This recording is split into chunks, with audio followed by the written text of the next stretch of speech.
Assalamu алейкум, урматтуу Кыргызбай YouTube каналынын катталуучулары, урматтуу Москвада эмгектенип жаткан менин мекендештерим, саламатсыздарбы? Видеого лайк басып, группа контакттары менен максималдуу түрдө бөлүшө кетиңиздер. Мекендештерим, эртең 19 март Оз Ачар болуп жатат. Мына илгери Ысык көл деп клуб болуп жүргөн экен бул жери. Мына буюрса Канике эжекебиз алып, мына адал Нукура кыргыз ашканасыны түптөптүр. Бул жер 1000 квадрат чарчы метрге ачылган, 150 адамга ыхсан Оз Ачар тамактары берилмекчи. Андыктан чамданыңыздар мекендештер. Мен сиздерге толук адрести айтып берейин анда. Электрозаводска бир эле выход экен. Выходтан берки өзүгө өтүп, метродон бир 350 метрдей эле жөө келесиздер. Ориентирини могу жанда МИАП бар экен. Бул жерде заправка бар экен. Бекер парковканы сурагандарга мына могу жерлер бекер парковка. Ушул жерлерге караштырып кое бересиздер мекендештерим. Бу домдун арттары, бул жакын жердеги парковкалар 40 рубльден экен. Ал жака дагы кошсоңуздар болот. Адрестерин мен эжекебизден сурап алып берем. Адресин айтты, бирок навигатордан чыкпады. 2GIS'тен чыгат дейт. Эми ориентир машина мингендер мен адрести мындай айтып койдум. Жүрүңүздөр, толук маалыматты алып берелик. Бул эжекебиз негизи видеого чейин айтты эле. Бул чайхананы Нукура ошол эстен чыккан кыргыздын тамактарындагы топтоого, менюга кошконго бир топ аракеттер кылдык деди. Жүрүңүздөр, анда иштөө убактыларыны толук маалыматты сиздерге алып берелик. Мынаке киргенде эле сол жака жакынкы Кудай калса күн жылып калса, боз үйлөрдү коюп Нукура кыргызча кылабыз деди бул жагындагынча. Киргенде негизи сол жакта могу жерде бир 25-30 адамдык чоң намазканасы бар экен. Намаз окуганча, оз ачканча келсеңиздер, той томолок өткүрсөңүздөр, барлык шарттары бар. Келиңиз эжеке, кандайсыз? Иштериңиз жакшыбы? Саламатсыздарбы? Кыргыз элим жана Москва шаарынын бардык коноктору, тургундары сиздерди ушул жаңы дем менен ачылган Нукура чайханасына барыңарды Оз ачууга, эртеңки Оз ачууга чакырабыз. Сиздерди кыргыз даамын татып кетүүгө чакырабыз. Биздин менюда сиздер сагынып күткөн беш бармактар, ысык куруттар, каттамалар, каймактар бардыгы болот. Каттама, каймак бар. Бары бар. Бардыгы биздин Нукура кыргыз азыктарынан жасалган. Ошонун баарын дам татып, өзүңөрдү Кыргызстанда жүргөндөй сезип, элестетип, сагынычыңарды жазып кеткиле. Аябай жакшы. Бул жерге канча кыргыз үй коеюн дейсиз эжеке? Буюрса, ошо азыр биз тапшырык бердик, ушу 2 боз үй тиксек, ушул жерге кымыздарды алып келсек, ушул жерге дагы ушу кыргыздар келип эс алып, кымыз ичип кетсе деген ой бар. 2GIS'теги адрес боюнча дагы айтып койсоңуз? 2GIS боюнча площадь Журавлева, владение 2 деп жүрөт. Ошол боюнча келсеңер болот. Анда мен адреске ошол 2GIS'теги адрес коеюн, анан кийин мен комментарий описанияга местоположениени коюп коем, машина минген агаларыма сразу элестер кирип келебиздер. Жанда мята бар экен, толук маалымат берейик, ана жүрүң ичкерге. Иштөө убактары кандай болот эже? Оз Ачардан кийин жанагы. Иштөө убактары эртең мененки 10дон түнкү саат 12ге чейин сиздерди дайым кучак жазып тосуп алабыз. Киргенде эле могу сол жагында алейкум ассалам, кош келдик. Бул жакта ажатканалар бар, эркектердики өзүнчө, аялдардыкы өзүнчө. Могу жерде мындай айтканда күтүү залы, мындай ушундай сүрөттөр илип коюптур, аябай жакшы кылып. Киргенде ушул карындашыбыз ар дайым ушул жерде күтүп алат дедиңиз эжеке, буюрса. Ооба, буюрса биздин ушу татынакай кызыбыз өзүбүздүн кыргыз улуттук кийим менен сиздерди ар дайым жадырап, жайнап тосуп алганга даяр. Ошол, кош келипсиңер. Мына ички абалдарыны, жасалгаларын өзүңүздөр баа бериңиздер. Сүйлөп жеткирүүгө мындай болбойт да, чындыгында комуздарды мондой кылып илип коюптур катарынан. Ушундай залы мына ушундай түндүк мына могу жерге мындай айтканда люстра сыяктуу кылып ушундай коюлуптур бардыгы. Жасалгалары өзүнчө эле керемет, кыргызча бул жагы. Бул жагы чакан бар экен. Ассаламу алейкум жигиттер. Чайлар ушул жерде болот, наличный дагы, карта менен төлөсөңүздөр болот. Бул жерге ушундай сүрөттөрдү дубалга мындай тартып коюптур. Караңыздар, төшөктөрдү коюп. Бул эми чоң эле келиндери менен кыздарынын неберелерине мындай жакшы бактылуу көз ирмемдер экен мындай айтканда эми. Максат айтты, ырдап атабы балким, Бул биздин ошо кыргыз элинин башталышы, биздин кыз келиндер, чоң энелерибиз ошолорду урматтоо, ошол жерде отуруп сүрөткө түшүп, чер жазып, үй бүлөңөр менен чай ичип эс алып кеттиңиздер. Негизи бул ашканада мындай музыка коюлат экен, жана комуздун күйлөрү, анан манас айткандарды коюп коет экен, аябай жакшы ойлопсуздар эже ошончу. Бул жак сүрөттөр эми ошо илгери таштарга, башкаларга түшүрүлгөн илгерки биздин сүрөттөрүбүз эми аталарыбыз. Өзү негизи эле кыргыз эли аябай таланттарга бай эл келет, ошолор ошо мурунтан эле таштарга чегип, таштарга сүрөттөрдү тартып баштаган экен, ошолор бардыгын ушул дубалга элде жок, эч кимде жок ушул сүрөттөрдү ушул дубалга түшүрдүк. Баштаган ишиңиз эжеке байсалдуу болсун, ишиңизге ийгилик. Мына аябай чоң чыгашаа кылып жасалгаларды ушундай кылыптыр да. Мына бул залга канча адам бир убакта чай ичип кетсе болот эже ушул залга эле? Бул залга бир 150 адам келип, ооз ачып кетсе болот. Сиздерди ошол 19 мартта боло турган ооз ачарга бардыгыңыздарды чакырабыз. Сиздерди ысык борсок каймагыбыз менен, пловторубуз менен, шорполорубуз менен, даамдуу салаттарыбыз менен сиздерди тосуп алганга даярбыз. Жогорку деңгээлде күтүп алабыз деген жакшы үмүттө күтүп атабыз. Анан эже эл чогулганда эле азыр жанагы текшерүүлөр келип калышы мүмкүн. Ошол жагыны кандай кылдыңыздар, сүйлөшүп койдуңуздарбы? Ал жагына кыжалат болгонго болбойт. Бардыгы сүйлөшүлгөн, бардыгы уюштурулган. Коркпостон келип дам татып ооз ачып кеттиңиздер. Эртең ошол аш, борсоктор, каймак дегендей шириниктер ошол дасторкон үстүндө болот. Болот, буйрусаңыз. Эртең ошол 150 адам болсо, ошол жерге ооз ачарга келгендер ошол жерде ооз ачылат, эми ыйыксан тамактар ошол жерде берилет. Эгер бул жер толуп калган болсо, азыр өдөдө дагы бир 200-300 адамдык орундары дагы бар. Ошол жака секин чыгып, кенен тамак жеп кетсеңиздерден болот. Эми ал жагы өзүңүздөр төлөп, өзүңүздөрдүн шотуңуздардан болот демекчи. Ашканадан баштасак анда, кабаттар барбы мен кийип мындай? Бар. Өзгөчөрөөк кылып көргөзөлүк жеринен. Халат кийип алайын эжеке, кармап туруңуз. Сиздерге баардыгын көргөзүп берейин, ичинен, жеринен.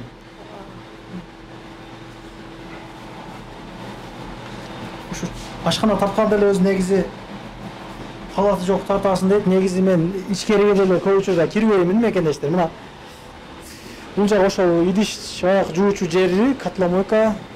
Бул жак холодка окшойт эжеке. Ошо холодка, ошол салаттар, закускалар чыккан жер. Бул биздин ошо Кыргызстандан келген мыкты салаттарды жасаган адисибиз. Сиздерди даамдуу салаттар менен берүүгө даяр. Бул жак эми горячий экен. Бул жак холодильниктер өзүңүздөр баа бериңиздер. Негизи кыргыздар билесиздер, ашкана жагынан көп иштешет. Өзүңүздөр мындай баам салып айтыңыздар. Мына холодильниктери бар экен. Фруктулар могу жерде бардыгы көрүнүп турат, кандай сакталгандыгы. Жогорку деңгээлде жасалгалары ушундай жакшы тоз болуп тур негизи. Бул горячий бул жагы.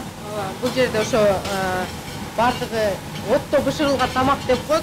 Ошол биздин тоже Кыргызстандан келген адисибиз, ашпозчубуз. Сиздерди свежий тамактар менен күтүп алганга даяр. Мына бул жакта да көргөзөлүк. Бул жакта өзүнчө печкалары бар экен, пиццалар бар дейсиз да? Ооба, пиццалар бар, самсылары бар, токоштор бар. Бардыгы даамдуу, бардыгы ысык. Сиздер келгенде жасап беребиз. Мынаке, бул жактан көргөзүп койсок болобу? Ассалому алейкум. Иликтер кандайсыздар? Иштер болуп атабы? Бул жакта ошол 3 казан бар экен. Эми сиздер той аш өткөргөн болсоңуздар, ашты, шорпону чоң казандарда бышырып берүүгө даяр мына. Аш бышты эмне?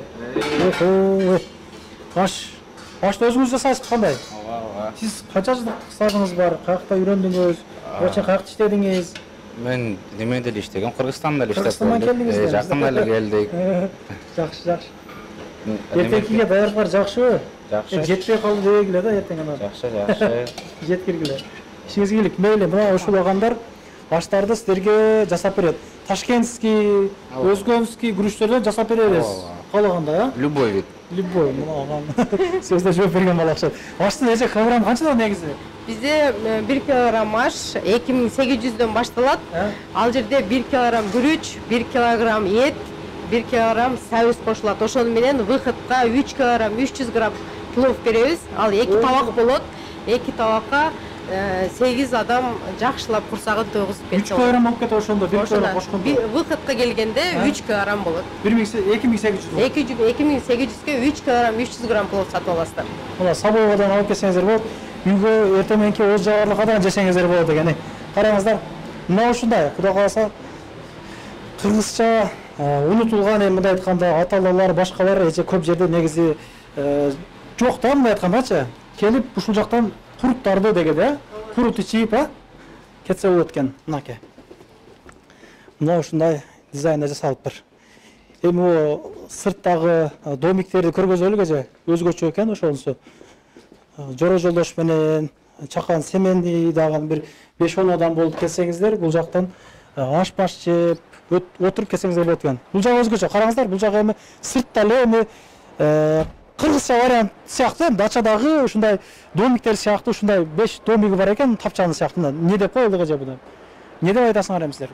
Кабинкалар дейт ошо. Жөнөкөй эле кабина. 5 кабинка бар. 5 кабинкада биздин кыз узатуулар болуп келе жатат. Бул жерде куда тосуулар болуп келе жатат. Биздин эң чоң залыбызга 40 адамга чейин батат.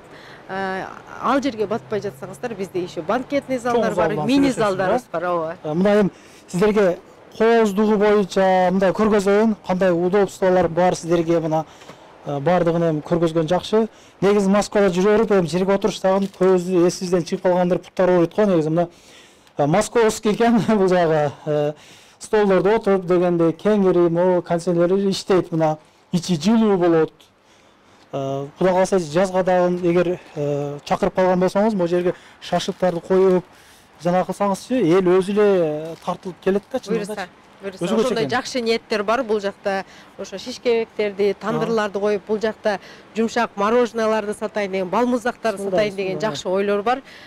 Кудай кааласа казандарга шоролорду бышырып сатабыз. Бардык кыргыз элинин даам таткан азыктарын ушул жерден тапсаңыздар болот. Ал үчүн поддержка кылышыбыз керек. Лайктан басып келип, эми жол түшүп калса, чай ичип кетсеңиздер болот. Мына оз ачарларды, ифтарларды кылыңыздар. Мына караңыздарчы, жакшы мүмкүнчүлүк экен. Мына бул жак канча адамдык? Бул жак ушу 7-8 адамдык. Кыргыздын жүрөгү кең болот. Жакшылап аракет кылса 10 адам да батып кетет. 10 адам болсоңор бул жакка да отурсаңар болот. Негизи мына чоңурагына отура бергиле, 10 адам болсоңор. Бул жагы деле ошондой эже, канча? Бул 10 адам да ачыкпы? Бир мындай көргөзүп коелук. Бириден бири өткөн жакшы мындай жасалгы барыптыр да, мындай жасалгыларына мындай бериңиздер, мындай. Өзүңүздөр назар салып, өзүңүздөр комментарий бериңиздер мынакей. Бул чоңуна келелик эми. Эже бул жак кандай? Услугалары кандай бул жактарды? Бул жактын услугасы банкеттер, депозиттер башталат. Ошол бир адамга 1200дөн жогору. Кайсыл деңгээлде өткөзөм десеңиздер, ошол деңгээлде өткөзүп беребиз. Аш жесе болобу? Аш жесе болот. 5-10 адам келип аш жесе. 10 адам келсе, бул жерде 4 салат, закускалары менен, ашы менен, первыйлары менен келип, биздин өзүбүздүн колубузда жасалган, биздин печкаларыбызда жасалган нан токоштор, борсоктор менен келип жеп кетсеңиздер болот. Мына. Бул жагы өзүнчө керемет. Бул жак мындай айтканда чакан тойлорду өткөрсөңүздөр болот, жана Куран окутуу, башка-башканы өткөрсөңүздөр болот. Метронун жанында мен көргөздүм го, метродон бир 300-400 метр эле бериде экен. Мисалы той өткөрүп, дискеттин көрө электер болсо, мына могу жерден телевизордон чоң экрандан көрүп дегенде жоро жолдош тууган урук менен кыргыздын када салтынын бардыгын өткөрсө болот экен да. Азыр эми чоң залын көргөзөм, аягы өзүнчө керемет. Жүрүңүз эже. Аябай жакшы баштапсыз.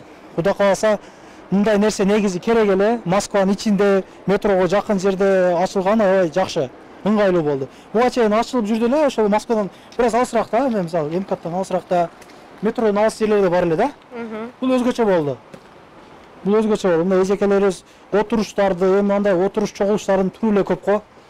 Мына ошондой отуруп шерине, тууган күндөр дагы бар бизде. Канадан маалымат берилген да, мына экинчи этажга чыгып бериш жерде күзгүлөр бар экен, сөткө түшүү жерлери бар экен, аябай жакшы.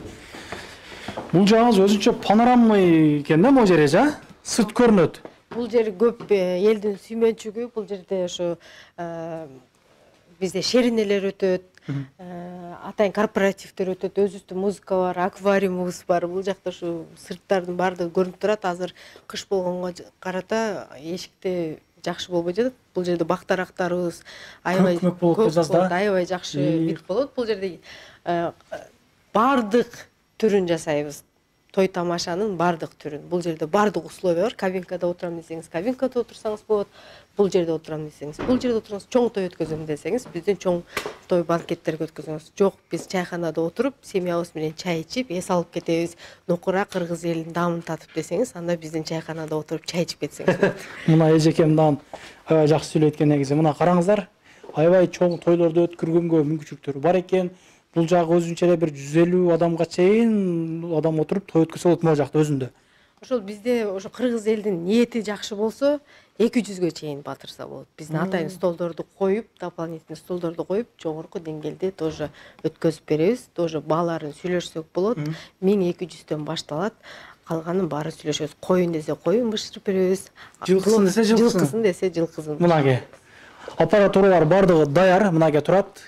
Көрүңүздөр өзүңүздөр. Бул жагы өзүнчө чоң тойлорду өткөргөнгө болот. Мына негизи буга чейин деле аябай чоң тойлорду өткөрүп келипсиздер. Биз элден угуп жүрөбүз дегендей. Бул жака чыгуучу өзүнүн да жолу бар экен да. Көчөдөн атайын келгенге болот. Конок күтүп, ошол жерде чогулганга чейин жайларыбыз бар. Атайын өздөрүнүн күтүү залы бар, күтүү залы бар, өздөрүнүн ажатканалары бар. Ошол бул жак кошулбайт экен, мындай айтканда өзүнчө. Бул жакта бул эшик полный жабылып, бул тойкана өз алдынча иштеп берет да, эч аралашпастан. Значит, эже бир учурда эки тойкананы тойду өткөрсө болот. Бул жакта өзүнчө бир той. Бул жакта өзүнчө башка той. Аппаратуралар бар, өзүнүн тамадалары бар бул жакта. Баарын сүйлөшүп, келишсек болот. Келин күйөөнү могу жака отургузуп, бул жерде ызы чууну кылып дегендей. Жакшылыктар боло берсин, чындыгында. Эже могу жакты көргөзөлгөм, жүрүң. Бул жагы өзүнчө керемет экен да, негизичи. Могу жакта дагы өзүнчө бир 10 адамдык отурушчу жерлер бар экен. Мына чогулуштар көбүнесе бул жерде өтүп келет экен. Мен негизи биринчи жолу келдим. Чындыгында өзгөчө экен бул жерчи. Жасалгалардан аябай көп тыйын кетти дедиңиз, нарактардачы. Буюрса ошо кыргыз элин бизди баары колдоп турса эле, бул жакта да кыргызча кылганга ниеттерибиз бар, пландарыбыз бар. Анын баары сиздердин колдооңуздарда. Ишиңиздерге ийгилик эжеке. Анда эртең 19 март 2024 жыл Озочарда ошол жерде көрүшкөнчө анда буюрса эртең дамылда келет. Бул жерде Кур'ан окутуп какабышына мындай айтканда ыхсан катары дуалар берилет. Келиңиздер, анда мекендештерим, ошол 150 адамдан көп адам келсе, бул жакта отуруп чай ичип кетсеңиздер болот. Негизи көп адам тосууга шарт кандай негизи мындай жакшы эле телей аласыздарбы, мисалы ошо 150 адамдан сырткары адамдар? Аябай даярдык көрүп атабыз, өзүбүз да толкунданып турабыз. Элдин баарын күтүп алсак, ошолордун батасын алсак, ошолор бизге ыраазы болуп кетсе деген эле үмүт менен жакшы ниетте болуп турабыз. Каналга катталыңыздар. Мекендештер, Кыргызбай YouTube каналы. Кудай кааласа кайсы жака барып алып, кимдин нерсесин, бир нерсесин тартпайлык, сүйлөшүп, арзандатууларды уюштуруп, ушундай нерселерди уюштуруп тартып жүрөбүз. Андыктан Кыргызбай YouTube каналына катталып, группалар менен бөлүшүп, жакшы каалоо тилек жаза кетиңиздер. Эжеке өзүнүн ою аябай жакшы экен, өзүңүздөр уктуңуздар. Буюрса эртең Озочардан көрүшкөнчө ассаламу алейкум. Анан дагы мекендештер, кимдир бирөөлөрдө кирди чыкты маселелери болуп, ишеничтүү адамдарды таппай жаткан болсоңуздар, мен ушул жерге сүйүнагамдын номерлерин коюп койгонмун. До конца айдайт, келгенден кийин 3 айга коюп берет, чыкпай туруп, чорныйдан, базадан текшерип берет. Ушул окшогон 7 орундуу Альфард Сианалар менен чыгып келесиздер. Сүйүн кирди чыкты ушул жерге коюп койдум.